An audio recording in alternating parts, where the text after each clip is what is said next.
क्या राजद के जो वोटर हैं वो जगदानंद सिंह के कहने पर वोट कर देंगे, वो सुनील सिंह के कहने पर वोट कर देंगे? शिवानंद तिवारी कितने ब्राह्मणों का वोट दिलवा देंगे राजद को? जगदानंद सिंह कितने राजपूतों का वोट दिलवा देंगे राजद को? तो कल दिख गया 3800 के अंतर से बिना हारे हैं, वो 3800 वोट राजपूतों का वोट था। जैसे तेज प्रताप है, कुछ भी है लेकिन ये चुनाव लड़ते हैं जी, तेजस्वी है, चुनाव लड़ते हैं। तो ऐसे लोगों को शामिल आपको करना ही पड़ेगा। लाला जी को भी ले लीजिए, भूमिहार को भी ले लीजिए, राजपूत को भी ले लीजिए, सभी को ले लीजिए। ये कोर वोटर बीजेपी के थे, हैं और रहेंगे। जो राजनीतिक बुद्धि है वो तेजस्वी के पास है, सूझबूझ है, हम एक्सेप्ट करते हैं। लेकिन जो भीड़ में जमा करने का जो क्वालिटी है, जो भीड़ को जोश दिला दे, बांध दे जो पूरे भीड़ को, वो तेज प्रताप यादव करते हैं। चिराग पासवान को भी साथ लेने की जरूरत थी इनको, राजद को। बिल्कुल। अभी वो एनडीए से नाराज चल रहे हैं, उनके चाचा जो है वो एनडीए के हिस्सा बन गए हैं। तो ऐसे में चिराग को साथ लेने की जरूरत ही, केवल सेल्फी और फोटो खिंचवाने की जरूरत नहीं है। अगर तेजस्वी यादव को मुख्यमंत्री बनना है, बिहार के सत्ता में परिवर्तन करना है, तो इसके लिए सबसे पहले अपने घर को मजबूत करना होगा। जो रूठे हैं, नाराज हैं, जिसको आपने कर दिया है उसको पहले एक जगह लाना पड़ेगा। तो लालू यादव जोड़ के चले हैं आज तक, लेकिन तेजस्वी यादव के आते समय देखिए आपने सबसे पहले अपने बड़े भाई से किनारा कर लिया, और सबसे जो आपका बड़ा सहयोगी कांग्रेस है उससे आपने किनारा कर लिया। कैसे आप जीते? कैसे जीते? ये परिणाम बहुत साफ कर दिया कि शिवानंद तिवारी हो, जगदानंद सिंह हो, या फिर संजय यादव हो, या फिर जो सुनील सिंह हो, ये लोग कर क्या रहे हैं पार्टी में? अकेले तेजस्वी लगातार काम कर रहे हैं, और तेजस्वी के अगल बगल ये लोग घिरे हुए हैं। उसके बावजूद राजद 2020 में इतना बड़ा अपॉर्चुनिटी था कि कुछ कहा नहीं सकता, ये चुनाव हार जाते हैं। A to Z के चक्कर में डी निकल गया है, ABC के बाद सीधा इनका E आ जा रहा है। डी निकला है और यही कारण है कि लगातार इन्हें नुकसान भुगतना पड़ रहा है। और जब तक they will not get back to basic, वापस अपने उस समीकरण पर नहीं लौटेंगे जिस समीकरण पर इनके माता पिता 15 साल तक हुकूमत किए, सत्ता नहीं मिलने वाली है। जो सबसे ज्यादा प्रभावी पड़ा कांग्रेस से संबंध तोड़ना और तेज प्रताप को चुनावी प्रक्रिया में भाग न लेने की। राजद को तेज प्रताप के लिए जो है कुछ ना कुछ पद देना पड़ेगा, जिम्मेदारी सौंपना पड़ेगा, और दोनों बेटों को बराबर मानना पड़ेगा। राजद में दोनों का जो एक है तरह की जो स्थान जो है वो बराबर में रखना पड़ेगा। इस तरह आप इग्नोर करके नहीं चल सकते हैं। नमस्कार, मेरा नाम बीना है और आप द इंडिया टॉप देखना शुरू कर चुके हैं। आपको बता दें कि आज चर्चा होगी इस बात पे कि राजद की हार की मुख्य वजह क्या है। इसके साथ ही आपको बता दें कि राजद जो है लगातार ये दावा कर रहा था कि उपचुनाव के बाद उसकी सरकार बनेगी, पर ऐसा हुआ नहीं। आपको बता दें कि कुछ एक समय के लिए ऐसा लगा भर कि तारापुर से जो है राजद जीतने वाली है, पर अंत में परिणाम आने के बाद ये साफ हो गया कि जदयू ने दोनों सीटों पर अपना कब्जा कर लिया है। चलिए इसी विषय पर चर्चा करने के लिए आज मेरे साथ मेरे सहयोगी उदित जी और आदेश जी हैं। तो सबसे पहला मेरा सवाल है आदेश जी कि क्या महागठबंधन के टूटने का असर राजद पर दिखा है? देखिए, महागठबंधन का टूट का जो साफ असर है वो दिखाई दिया है। देखिए, कांग्रेस का वोट जो है कोई बहुत ज़्यादा नहीं है। ऐसा नहीं हुआ कि कांग्रेस के वोट से मिला देने से आरजेडी जीत जाता है, लेकिन जो एक मैसेज होता है चुनाव में जोड़ कर चलने का, जो मैसेज होता है वो बड़ा ही मजबूत होता है। आप देखिए, जदयू ही जीती, जदयू के पीछे 4 पार्टियों का सहयोग था, बीजेपी, हम, VI, और फिर से जो राष्ट्रीय लोक जनशक्ति पार्टी जो है पशुपतिनाथ पारस का। तो ये सभी लोग मिल के गए। तो चुनाव में फील्ड में क्या हुआ कि जो जातीय समीकरण था वो उस पर ज़्यादा प्रभाव रहा, वो एनडीए का ज़्यादा रहा, और यही हुआ अंत में कि ये जीतते जीतते जो है ये अंततः तारापुर में भी गंवा बैठे। कुशेश्वर स्थान में तो बस 4 राउंड में ये आगे रहे। तो कांग्रेस को साथ लेके न चलना एक बहुत बड़ा भूल हुआ। आपको बताएं कि 1990 के बाद से लालू यादव बिहार में जब से हैं, कांग्रेस का डायरेक्ट या इनडायरेक्ट उनको सपोर्ट रहा है। लेकिन इस चुनाव में जितना ये हमलावर हुए या फिर कांग्रेस के द्वारा जितना हमला किया गया, अब ये समझिए ना कि लालू यादव आते हैं और जो बिहार प्रभारी हैं उनके बारे में भगचुनर शब्द का प्रयोग कर देते हैं आते ही आते, तो एक गलत मैसेज आता है। आखिर कांग्रेस के भी कोर वोटर है यहाँ पर, कांग्रेस को न जो पसंद करते हैं वो तो है ही, जो एक वैसा ग्रुप बहुत ज़्यादा है जो कि वोट भले ना करता हो लेकिन हमदर्दी जरूर रखता है जी। तो ये सारे फैक्टर जो है चुनाव में काम करते हैं और उपचुनाव में जिस तरह दावा कर रही थी कांग्रेस, अगर एक सीट उनको दे देते कुशेश्वर स्थान, क्योंकि वहां से वो लड़े हुए थे, अपना जो है वो परंपरागत सीट बताते हैं, वो दे दे तो कोई गलत नहीं होता। आखिर देखिए ना कि एक्सपेरिमेंट ये किए, कल तेजस्वी यादव कहें कि हम इस 2 चुनाव हार गए लेकिन फिर भी हम बड़ी पार्टी हैं, आज भी 75 हैं। तो अगर आप उनको दे देते तो हो सकता था कि आप भले ही 75 रहते लेकिन आपका गठबंधन 111 तक पहुंच जाता, 110 से ये हो जाता है। और कांग्रेस को साथ लेकर न चलना ये आरजेडी के लिए भारी पड़ गया। और पूरे देखे तो ये जो उपचुनाव जिसको एक युद्ध का रूप दे दिया गया था, उसमें आरजेडी अकेले ही लड़ी, जबकि जदयू जो है अपने 5-5 सहयोगियों के साथ ये चुनाव लड़ी हुई है। तो इसलिए वो ज़्यादा से ज़्यादा जातीय समीकरण को साधे, उनके ज़्यादा नेता थे जो कि ज़्यादा जगहों पर जाकर वो कैंपेनिंग किए, जो भाजपा की जो समर्थक हैं वो आंख मूंद के इनको वोट दिए, जो मांझी के समर्थक है वो भी दिए, जो वीआईपी के समर्थक है वो भी दिए, लेकिन राजद के पास जो आधार है, जातीय आधार है, समीकरण का आधार, वो बहुत कम रह गया, जिसके कारण वो हार गए। एक बात अब जोड़ूंगा इस पर, जब चर्चा जाति की हो रही है तो राजद जो है वो मूलतः जब से बनी है तब से MYD की समीकरण है, मुस्लिम, यादव और दलित। दलित जो है वो छटका 2005 के बाद से, जब से नीतीश कुमार ने दलित महादलित को तोड़ा। इसमें दो राय नहीं है कि आज जो 15% वोटर हैं बिहार में जेडीयू के, उसमें एक बड़ा हिस्सा आरजेडी से उन्होंने लिया है। अब मुस्लिम और यादव आज भी, हालांकि 2020 का विधानसभा चुनाव में परिणाम थोड़ा अलग रहा, लेकिन आज भी बिहार के जो मुस्लिम हैं, जो बिहार के मुस्लिम समाज के वोटर्स हैं, जिन्होंने वोट दे सकते हैं, वे सभी राजद के नेता को ही अपना नेता मानते हैं। और कई बार देखिए, फिर से वो नाम मैं लूंगा जिस नाम पर कई राजद के फॉलोअर को आपत्ति हो जाती है, तेज प्रताप यादव का मैं नाम लूंगा। लगातार वो एमवाई समीकरण की दुहाई देते हैं। तेज प्रताप यादव बार बार कहते हैं कि हमारी पार्टी एमवाई की पार्टी है, और एमवाई को दरकिनार करके A to Z का जो कॉन्सेप्ट है, जो बार बार तेजस्वी यादव नेता प्रतिपक्ष कहते रहते हैं, वो खुद कहते हैं या उनके पीछे लोग उनसे कहलवाते हैं, नहीं कहा जा सकता, लेकिन एमवाई को दरकिनार करना एक बड़ा नुकसान राजद को दे रहा है। अब देखिए, तारापुर का हम बात करें, कल शाम से हमें चर्चा कर रहे हैं, कई वरिष्ठ पत्रकारों से हमारी बात हुई, राजद के भी कुछ नेताओं से हमारी बात हुई है। लगातार जो A to Z का बात ये लोग करते हैं कि लाला जी को भी ले लीजिए, भूमिहार को भी ले लीजिए, राजपूत को भी ले लीजिए, सभी को ले लीजिए, ये कोर वोटर बीजेपी के थे, हैं और रहेंगे। नरेंद्र मोदी रहे चाहे मत रहे, ये लोग कैलाशपति मिश्र से वोट देते आ रहे हैं बिहार। हाँ, जिस तरह है कि भाई यादव और मुस्लिम है, वो है राजद के हैं, कभी भी रहेंगे, कभी भी रहेंगे। वो लालू ना रहे, तेज प्रताप रहे, तेजस्वी रहे या कोई भी रहे, बिल्कुल, लेकिन उसी को देंगे। अब बीजेपी आज अगर चाहे कि मुसलमान उन्हें वोट कर दे, संभव है? नहीं, ये संभव ही नहीं है कि मुसलमान का भी राजद, माफ कीजिएगा, बीजेपी को वोट करे। तो ऐसे में ये लोग जो जोड़ रहे हैं, और तारापुर में सवाल, सबसे बड़ा सवाल उठेगा जगदानंद सिंह पर। देखिए, 40,000 सवर्ण वोट है वहां पर, 40,000 जो सवर्ण वोट है। सुनील सिंह कैंप किए हुए थे, जगदानंद सिंह वहां कैंप किए हुए थे। जो 3,800 वोट के अंतर से हारा है राजद वहां पर, वो 3,800 वोट राजपूतों का वोट है। वैसे तो फिर भी टूट गया, वैसे में सेंध लग गया, इसमें दो राय नहीं है। अगर नहीं लगता तो पिछले बार 20 के चुनाव में 7200 का अंतर था, इस बार मात्र 3,800 का जो अंतर है, वो वही अंतर है जो खड़गपुर से जब खुला और जब राजपूतों का काउंटिंग होने लगा, तो वही अंतिम 28वें और 29 फेज में जाकर ये लोग लीड ले लिया, जेडीयू का लोग, वो राजपूत का वोट था। तो बड़ा सवाल तो उठेगा जगदानंद सिंह के ऊपर। कल आपने तेज प्रताप से बात किया था जी, तो उनका साफ जो आरोप था, वो जो हम लोग लगा रहे हैं कि पहला कांग्रेस का साथ छोड़ना, दूसरा है कि जगदानंद सिंह को लेकर वो आरोप लगाएं।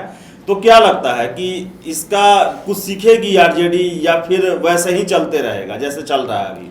देखिए, हम लोग पहले भी चर्चा किए थे आदेश जी, तो आप ही ने ये लाइन बोला था कि लालू प्रसाद यादव के जो 2 बेटे हैं, आधा गुण एक में गया है, आधा गुण एक में गया है। जो राजनीतिक बुद्धि है वो तेजस्वी के पास है, सूझबूझ है, हम एक्सेप्ट करते हैं, लेकिन जो भीड़ में जमा करने का जो क्वालिटी है, जो भीड़ को जोश दिला दे, बांध दे जो पूरे भीड़ को, वो तेज प्रताप यादव करते हैं। और पूरे चुनाव में आप देखिए किस तरीके से तेज प्रताप को दरकिनार किया गया।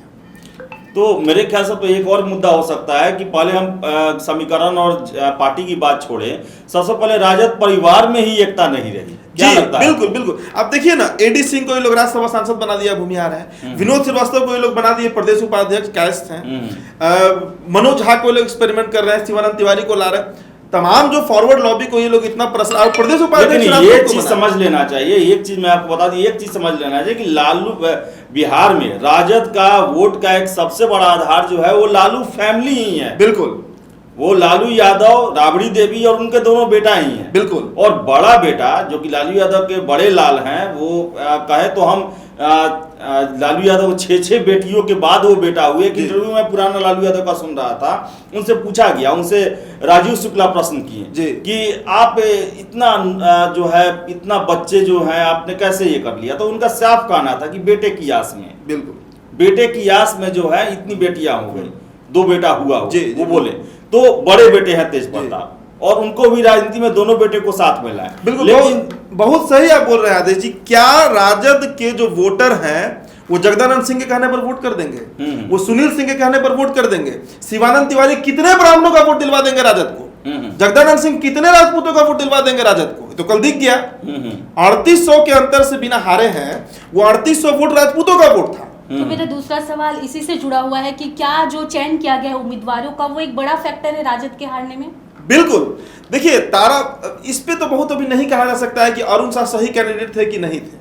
इस पे हम सवाल नहीं करेंगे, क्योंकि देखिए मैं इस पर बनिया का वोट मिला है, बनिया का वोट मिला है इन्हें। लेकिन सबसे बड़ा वही सवाल है अभी भी, ये 3800 राजपूतों का वोट क्यों नहीं कन्वर्ट करवा पाए जगदानंद? देखिए, कैंडिडेट का बात रहा तो लालू यादव अभी जब आए हुए हैं, उस दिन चुनाव के दिन पहले जब सारे मीडिया वाले को अपना इंटरव्यू दे रहे थे, वो बोले एक शब्द कि मैं जो था अपने समय में किसी को टिकट दे देता था, मैं गुना भाग नहीं करता था कि क्या है क्या नहीं। लेकिन तेजस्वी के बारे में उन्होंने कहा कि ये कैंडिडेट चुन के जो उसका सारा क्वालिटी जो है वो डाटा देखकर, कितना समीकरण है, कौन जाति है, कितना डेवलपमेंट का मुद्दा है, क्या है, वो सारा देखकर वो देते हैं टिकट। तो क्या सबसे बड़ा सेंध जो है वो डाटा एकत्र करने में और जो पहचान करने में, डाटा के आधार पर जो प्रतिनिधि का पहचान किया था उसमें गड़बड़ी हुआ है राजद के द्वारा? कौन करता है ये काम? सवाल ये नाम आना चाहिए इसकी, कौन कर रहा है? देखिए, डेटा एनालिसिस तेजस्वी यादव नहीं करते हैं। तेजस्वी यादव के पास उतना समय नहीं है, नेता प्रतिपक्ष में बहुत काम है। एक नाम जो बार बार सामने आता है, जो मुख्य रणनीतिकार के तौर पर साल 2012 से जुड़े, संजय यादव। संजय यादव विवादित नाम हो गए बिहार में तेज प्रताप से जब जुड़ते हैं तब। संजय यादव इनके मुख्य रणनीतिकार है और वही सब डेटा एनालिसिस करते हैं। उनके कहने पर ही टिकट दिया जाता है। तो ये जो 2 कैंडिडेट थे, इसमें तो फेलियर उनका भी माना जाएगा कि आखिरकार आप क्या एनालिसिस कर रहे थे? अगर आपको लग रहा था कि वहां पर राजपूत वोट नहीं देगा, सवर्ण लॉबी आपको वोट नहीं देगा, फिर इन नेताओं को वहां फिर से एक और आरोप लगाया नारायण यादव का जी, अगर उनकी बेटी का टिकट कटा है, ये तो मैं कल सचिवालय में जो वहां भीड़ था वहां पर मैंने सुना, वहां पर साफ कहना था कि जयप्रकाश नारायण यादव का एक बहुत बड़ा वहां पर अपना उनके फॉलोअर है और उनकी बेटी का वोट कटने के कारण बहुत सारे लोगों ने उन्हें वोट नहीं किया है राजद को, क्योंकि ये गलत मैसेज गया। वो क्षेत्रीय नेता हैं, बहुत लंबे समय से राजनीति कर रहे हैं। तो ये भी आधार जो है कि यादव और मुस्लिम को इग्नोर किया गया है राजद के द्वारा A to Z बनाने के चक्कर में। तो ये कहीं वही हाल ना हो जाए कि आधा तीतर आधा बटेर राजद का। अगर इसे भी राजद का जो आधार है वो वही रहा हुआ है कि मुस्लिम, यादव और दलित, इनको अगर एक्सपेरिमेंट करना भी था तो दलित पकड़ते। फॉरवर्ड की तरफ जा रहे हैं ये इनको वोट नहीं देने वाला है। बिल्कुल बिल्कुल बिल्कुल। एक और जो शुरू में चर्चा चल रही थी कि कांग्रेस से अलग होना कितना भारी पड़ा इनको। 3800 वोट से राजद हारा है तारापुर में। देखिए, तारापुर पे हम इसलिए बार बार आ जा रहे हैं क्योंकि तारापुर इनका जीता हुआ सीट था। तारापुर ऑलरेडी जीत चुका था, इनका इंटरनल सर्वे भी था, एग्जिट पोल में भी हमने बातें उसी तथ्य पर कहा था। हम लगातार चिल्ला रहे थे कैमरा के सामने कि तारापुर ये जीत रहे हैं। आनंद मोहन का बात जब राजपूत नहीं माने, देखिए ना, अभी हम आपको आंकड़ा बता रहे हैं, 3590 वोट मिला है कांग्रेस प्रत्याशी को, 3590 वोट, और नोटा दबाया गया है लगभग 2600 लोगों के द्वारा। दोनों को जोड़ते हैं तो 6000 होता है, और 3800 वोट से यह हार गए हैं। सिर्फ कांग्रेस के वोट को भी अगर हम जोड़ लेते हैं तो 200-300 का मार्जिन बचता है, मतलब लगभग बराबर आ गए थे। और एक बहुत बड़ा वर्ग था, समझिएगा मेरी बात को, एक बहुत बड़ा वर्ग था जो राजद के अलग हो जाने से कांग्रेस से घर से निकल के वोट नहीं दिया है। इस कंफ्यूजन में वोट नहीं दिया है कि हम दोनों को सपोर्ट करते हैं, हम दे तो किसको दे वोट। और फिर से ये आप देखिए जरा इसका देखिएगा, लोजपा रामविलास, उनको कितना वोट मिला? तारापुर में जो चंदन कुमार सिंह को मिला है 5364। 5364। तो ऐसे में चिराग पासवान को भी साथ लेने की जरूरत थी इनको, राजद को। बिल्कुल। अभी वो एनडीए से नाराज चल रहे हैं, उनके चाचा जो है वो एनडीए के हिस्सा बन गए हैं, तो ऐसे में चिराग को साथ लेने की जरूरत ही, केवल सेल्फी और फोटो खिंचवाने की जरूरत नहीं है उनके साथ, और ट्विटर खेलने की जरूरत नहीं है, शुभकामना देने की, उनको साथ लेने की जरूरत थी। ये 5000 अगर वोट आ जाते, कांग्रेस अलग भी थी तब भी ये जीत जाते। बिल्कुल। और ऐसा ही हुआ है जो अंजू देवी हैं कुशेश्वर स्थान में, वो भी काफी वहां पर लाई है वोट। तो ये एक बहुत बड़ा, ये राजद का अकेले जाना, लेफ्ट तो कोई कहीं दिखाई नहीं दिया पूरे चुनाव में। अंजू देवी को भी 5500 के आसपास वोट आया है। अब देखिए सबसे बड़ा जो सवाल है कि तेजस्वी यादव को इतना अपॉर्चुनिटी मिल रहा है, 2020 में इन्होंने रोजगार के मामले पर चुनाव लड़ा था, तब भी इनका कैंडिडेट जो ये सेलेक्ट कर रहे थे, जो ये गणित बैठ रहा है ना राजद का, लालू यादव के समय में ये बात सही वो बोल रहे थे कि हम उतना गणित भागा नहीं करते, हम अपना वोट बैंक पर फोकस करते थे कि हमको वोट मिलना चाहिए। यहां पर हर तरीके से टटोल कर काट कर एक प्रत्याशी चुना जा रहा है, और उस प्रत्याशी को जब लड़वाया जा रहा है तो वो हार जा रहा है। 20 में यह मौका गवा दिए, 19 में इनका यही हश्र हुआ, और अभी का ये बहुत बड़ा मैसेज है कि राजद को आना पड़ेगा, they will have to come back to MOS समीकरण, ये तो नहीं होने वाला है ये। मेरा आप दोनों से ये सवाल है कि क्या आने वाले दिनों में तेज प्रताप यादव को, हालांकि अभी तक उनको राजद से दरकिनार किया जा रहा है, लेकिन हारने के बाद क्या उनको बड़ी जिम्मेदारी मिल सकती है और तेजस्वी यादव को दरकिनार किया जाएगा? देखिए तेजस्वी यादव को दरकिनार तो नहीं कर सकता है, एक स्थापित नेता वो राजद में बन गए हैं, इस बात में कहीं कोई दो राय नहीं है, स्ट्रगल भी कर रहे हैं, मेहनत भी कर रहे हैं, लेकिन उनके जो अगल बगल के लोग हैं, जो 2-4-5 लोग हैं जिनका नाम कल तेज प्रताप ने लिया भी, अब तो सवाल उन पर उठना चाहिए। ये परिणाम बहुत साफ कर दिया कि शिवानंद तिवारी हो, जगदानंद सिंह हो, या फिर संजय यादव हो, या फिर जो सुनील सिंह हो, ये लोग कर क्या रहे हैं पार्टी में। अकेले तेजस्वी लगातार काम कर रहे हैं, और तेजस्वी के अगल बगल ये लोग घिरे हुए हैं, उसके बावजूद राजद 2020 में इतना बड़ा अपॉर्चुनिटी था कि कुछ कहा नहीं सकता, ये चुनाव हार जाते हैं। सरकार नहीं बनी तो हार गए। अब आप निर्वाचन आयोग पर लगाते रहिए इल्जाम, जो करते रहिए, उससे कोई फर्क नहीं पड़ता है, अंततः जीत की ही जयकार होती है। अभी देखिए 2 सीट में एक और खबर आई थी, इंटरनल खबर है, मैं बता दे रहा हूं आप लोग को। कुशेश्वर स्थान में ये बात इंटरनल सर्वे बता रहा था राजद का कि वो हार रहे हैं, और कब हुआ था ये 20 अक्टूबर का बात है। यही कारण था कि लालू प्रसाद यादव को बुलाया गया पटना, और वहां पर उनको जाना पड़ा, फिर भी उनका जाना इफेक्टिव नहीं हुआ। खबर यह भी थी कि जगदानंद सिंह ने तेज प्रताप यादव का टिकट काट दिया था, उनको ले जाया जा रहा था, ये सभी खबर हमें मिली है। इसीलिए हम लगातार कैमरा पर बोल रहे थे कि कुशेश्वर स्थान ये लोग हार रहे हैं। वहां पर दलित वोट था, और दलित से राजद छटक गया है, A to Z के चक्कर में D निकल गया है इनका, ABC के बाद सीधा इनका E आ जा रहा है, D निकला है, और यही कारण है कि लगातार इन्हें नुकसान भुगतना पड़ रहा है। और जब तक they will not get back to basic, वापस अपने उस समीकरण पर नहीं लौटेंगे जिस समीकरण पर इनके माता पिता 15 साल तक हुकूमत किए, सत्ता नहीं मिलने वाली है।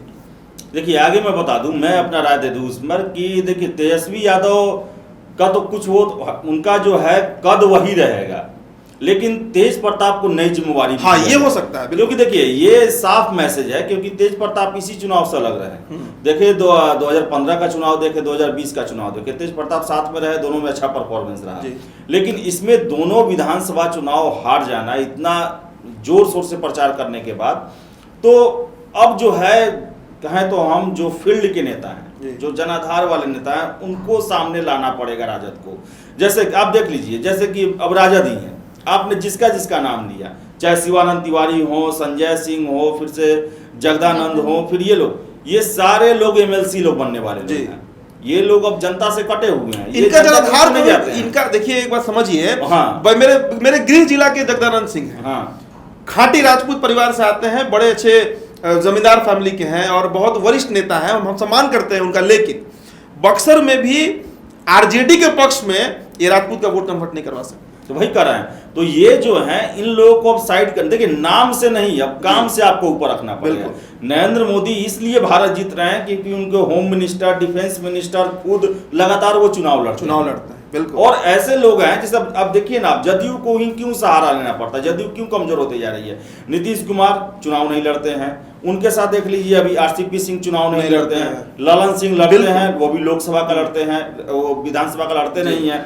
फिर से आप देख लीजिए नीरज कुमार देख लीजिए, संजय सिंह देख लीजिए, जो भी नेता देख लीजिए, संजय झा, सभी लोग, संजय झा, वही सारे लोग हैं। हाँ। ये चुनाव नहीं लड़ते हैं तो आप भले ही कागज पर डाटा तैयार कर लें, जमीन पर आपका परफॉर्मेंस जीरो हो जाता है। और इसी का शिकार भी आरजेडी हो रहा है। तो ऐसे में जरूरत है जो जमीनी नेता हैं, जैसे तेज प्रताप है, कुछ भी हैं लेकिन ये चुनाव लड़ते हैं जी, तेजस्वी है, चुनाव लड़ते हैं। तो ऐसे लोगों को शामिल आपको करना ही पड़ेगा मुख्य रणनीति में, रणनीतिकार में, जिम्मेदारी में इन लोगों को शामिल करना ही पड़ेगा। तो मेरा यही लगता, हमको यही लगता है कि राजद को तेज प्रताप के लिए जो है कुछ ना कुछ पद देना पड़ेगा, जिम्मेदारी सौंपना पड़ेगा और दोनों बेटों को बराबर मानना पड़ेगा। राजद में दोनों का जो एक है ना कि जो स्थान जो है वो बराबर में रखना पड़ेगा। इस तरह आप इग्नोर करके नहीं चल सकते हैं। जब राजद को यहाँ के वोटर जो है एक फैमिली मानते हैं, घर का बड़ा लड़का बाहर रहेगा, उदास रहेगा, घर में नहीं रहेगा, छोटे भाई से संबंध उसका असहज रहेगा, तो कैसे आप समझ सकते हैं कि आपको उसी तरह सपोर्ट मिलेगा जो पहले मिलता था जी, जो 2015 में मिला? बिल्कुल नहीं मिलेगा आपको। तो अभी भी समय है, ये उपचुनाव था। अगर तेजस्वी यादव को मुख्यमंत्री बनना है, बिहार के सत्ता में परिवर्तन करना है, तो इसके लिए सबसे पहले अपने घर को मजबूत करना होगा। जो रूठे हैं, नाराज हैं, जिसको आपने कर दिया है उसको पहले एक जगह लाना पड़ेगा। और आपके जितने भी सहयोगी हैं, जो योग्य हैं, जो जनाधार से जुड़े हुए हैं, उनको आपको साथ में लाना पड़ेगा। डाटा बताने वालों को और बड़ी बड़ी बातें करने वालों को नहीं रखना होगा। बिल्कुल, चिराग पासवान को जोड़ना चाहिए, इन्हें कांग्रेस को जोड़ना चाहिए। अगर 2000 वोट भी कोई पार्टी दिलवा रही है महागठबंधन में, तो ये फायदा तो इन्हीं को ना मिलना है।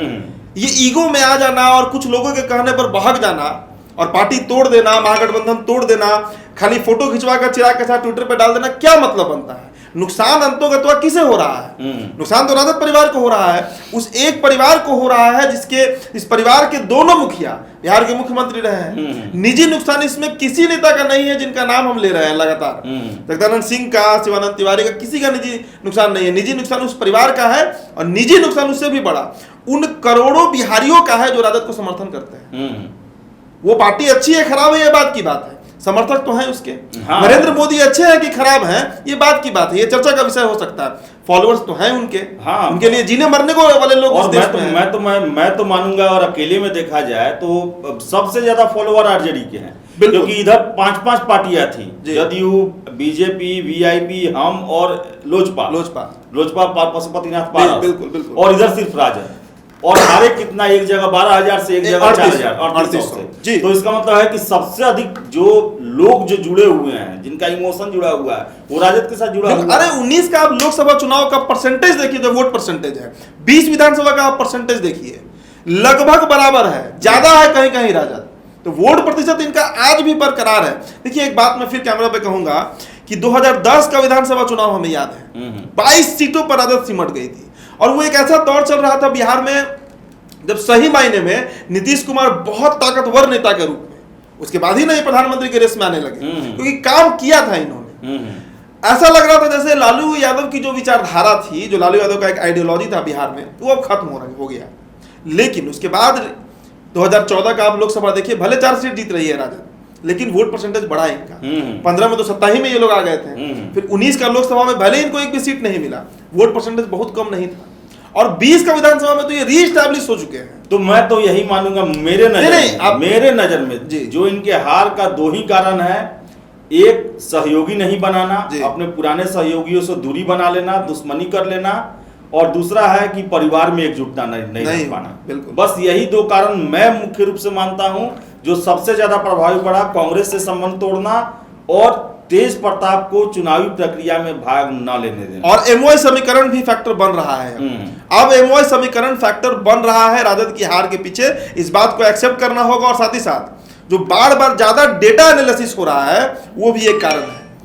ज्यादा डेटा एनालिसिस जनाधार को खोता है। हाँ, जमीन पर एकदम उल्टा रहता है। जमीन पे डाटा सारा फिल कर जाता है। जब इस तरह जातीय समीकरण बदलता है, वो आप जमीन पर नहीं जाएंगे, क्षेत्र में नहीं जाएंगे, आपको नहीं समझने वाला है। बिल्कुल।